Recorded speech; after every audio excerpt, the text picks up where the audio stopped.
Hello again. This is Coach Jeff Mills, your host of the Elephant in the Room YouTube channel. I'm here with what we will be using as the template in many, if not all, of the videos. This template is to help us to address the elephant in the room in your situation. So the elephant in the room is an old English idiom that is used to express an enormous issue where people are uncomfortable with addressing. It's an obvious issue that everyone sees, or many of us see, but are too afraid, too anxious, too fearful to address, because addressing this issue may ruffle some feathers. It may cause people some discomfort. It may even be dangerous to some. Just ask Jesus Christ himself.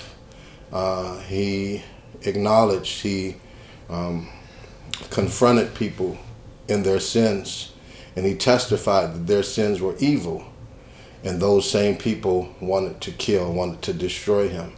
And so we too, whenever we are led by Holy Spirit to confront or address the elephant in the room, i.e. someone's sin or someone's issue, it's not to condemn, it's not to put down, it is to address an issue that needs to be faced. So I'm going to share with you 4 points with 5 P's. So I have 5 P's and 4 points that will help us understand how to address the elephant in the room and prayerfully move towards the goal of spiritual maturity so that we can become one and live together in this world. So the first point is to acknowledge that there is a problem. There is a problem.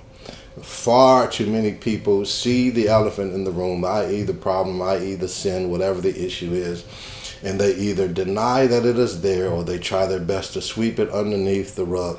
And the problem with that is that issue only gets bigger and bigger to the point where it is almost impossible to deal with anymore.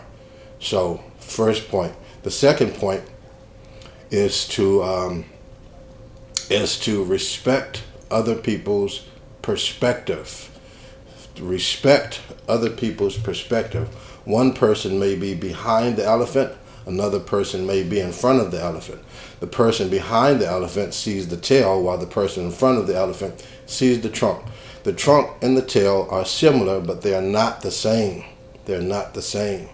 I'm reminded of the two fools that were arguing. There was an object on the floor, on the ground, in between the two. From one person's perspective, it was a 6. It looked like a 6. From the other person's perspective, it looked like the 9. And back and forth, they were arguing, no, it's a 6. No, it's a 9. It's a 9. No, it's a 6. Until finally God said, enough, you fools. It's a fish hook.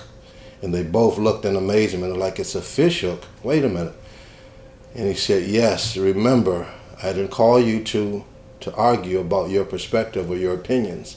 I called you to be fishers of men. So God's perspective is what's most important, to eliminate the arguments and confusion about our perspective. And thirdly, focus on the purpose. The problem is there and it serves a purpose. And it's up to us to seek God's face to find out what is the purpose of this problem.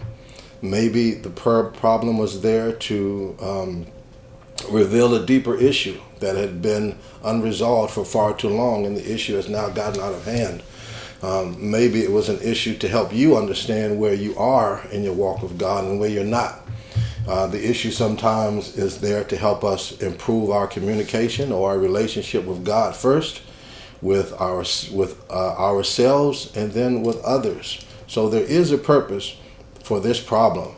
And then finally, work together as a team to resolve the problem and make progress. They're your 5 P's.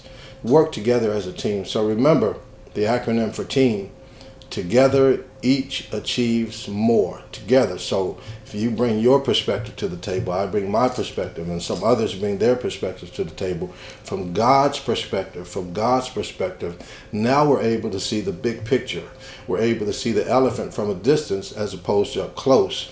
Now we're able to gain a greater perspective of what this issue is from some other people's perspective, that can now help us grow, to help us in our understanding. So now we're just not limited to our own perspective, but now we see things from others' perspective, and most importantly, we see things from God's perspective.